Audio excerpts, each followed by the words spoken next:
It can't happen to me. That's what you said, wasn't it, Bill? But it can and just did, and you're not quite sure why. Let's see if we can find out. Too many minutes ago, that young woman and her child were happy and healthy. Now their young bodies are crushed and racked with pain.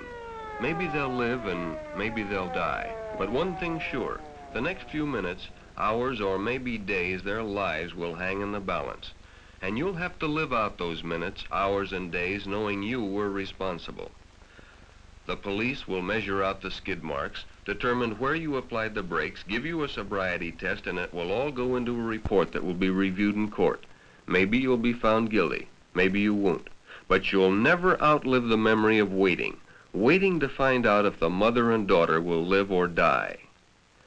Then the police are at you with questions. Where had you been? Had you been drinking? Would you submit to a sobriety test? Sure, why not? After all, you'd only had a few beers. You're not drunk. Of course you're not drunk, not in the common sense of the word, but your driving ability was measurably impaired. How could it be? You feel fine. But what you didn't know was that it only takes a few beers to take the keen edge off your driving performance and slow your reaction time. You see, alcohol is not a stimulant. It's a sedative, a depressant. Oh, sure, the first few drinks make you feel more alive and responsive. But actually, as the alcohol enters the bloodstream, it slows down normal operation of the heart and nerve centers and depresses the inhibitory mechanisms of the brain. It removes inhibitions and social restraints. This is what gives us the feeling of stimulation. You have more assurance, but less self-control, and this is when the danger begins. You get a Superman complex behind the wheel at the very time when your driving skill and mental outlook have been seriously damaged.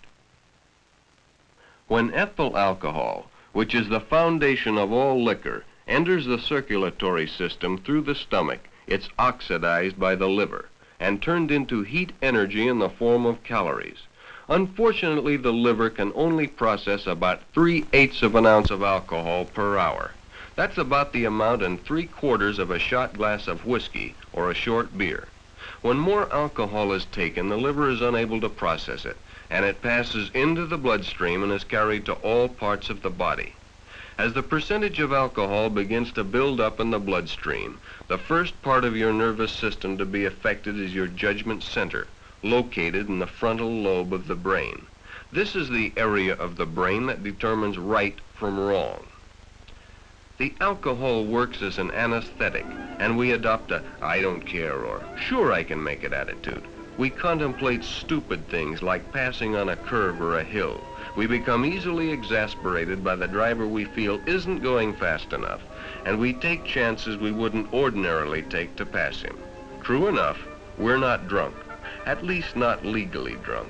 By that we mean our blood alcohol content is still below the 0.15% considered by law to be legally intoxicated. But those few beers we had can reduce our driving ability as much as 25 to 40%.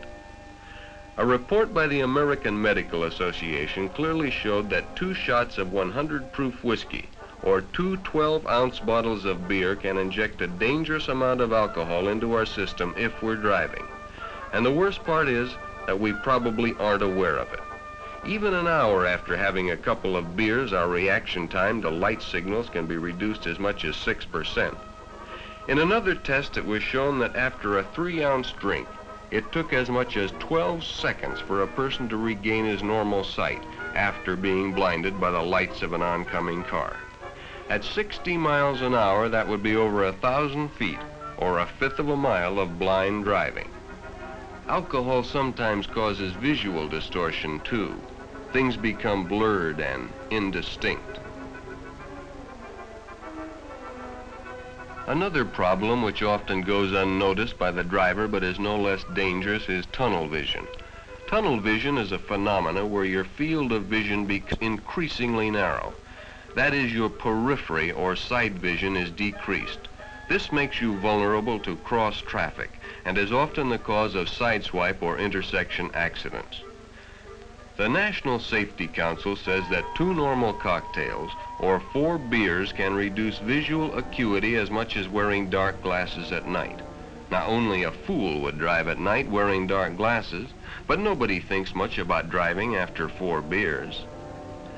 The effect of alcohol on vision is particularly serious because 90% of the driving decisions we make are based on how well we see.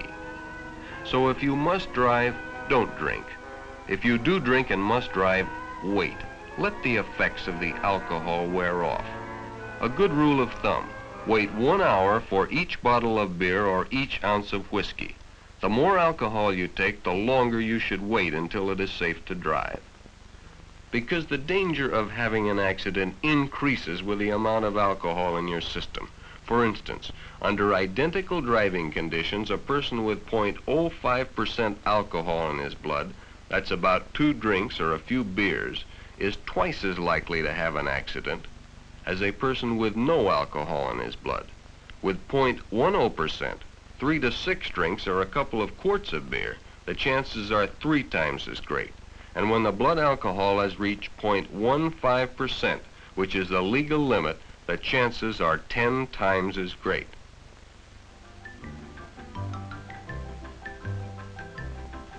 A common misapprehension of the drinking driver is that when he first drinks, that is, during the absorption period, as it's sometimes referred to, the individual readily feels the effects of the alcohol. But during the wearing off period, he becomes less aware of these effects and deludes himself into thinking he is sober.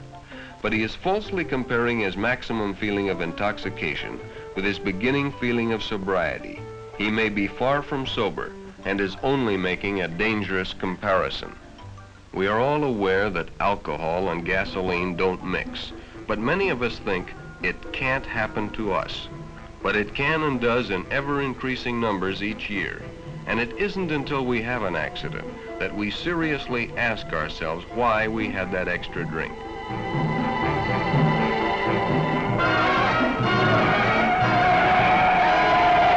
We all find excuses for drinking. Bills weren't so different from the rest. A need to belong, a desire to go along with the group, try something new. It may start innocently enough, a few beers with the gang. It is a social custom of our time. But today that social custom is invading our society at a younger age than ever before. The few drinks that the social drinker may take don't seem to present a serious danger. But the trouble with drinking and driving is that it is always too late when the emergency arises and our reactions are too slow to avoid disaster. It is readily agreed by authorities and tests that driving skills are to a degree a matter of habit, built up over long periods of practice. It has also been proven that the latest driving skills mastered are the first to go when under the influence of liquor. Therefore, the older, more experienced driver is less likely to have his skills seriously impaired than the younger, less experienced driver. One must be able to judge speed and distance, follow traffic patterns, make necessary adjustments, and be able to react quickly to emergencies.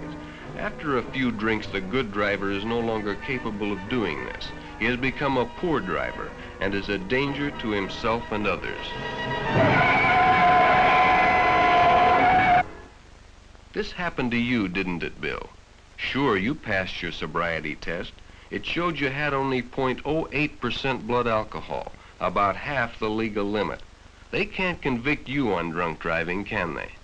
But you'll always have to face the fact that those beach party beers were a contributing factor in your accident. If you hadn't had them, you might have hit the brake pedal a second or two earlier. Those skid marks on the asphalt would have stopped on the right side, not the wrong side of that young woman and her daughter. The report just came through. The little girl died on the way to the hospital, and the mother will probably never walk again. No matter how your trial comes out, you'll always have to live with those facts, won't you, Bill? A child dead, a mother crippled. Not a pleasant future to face at the age of 18.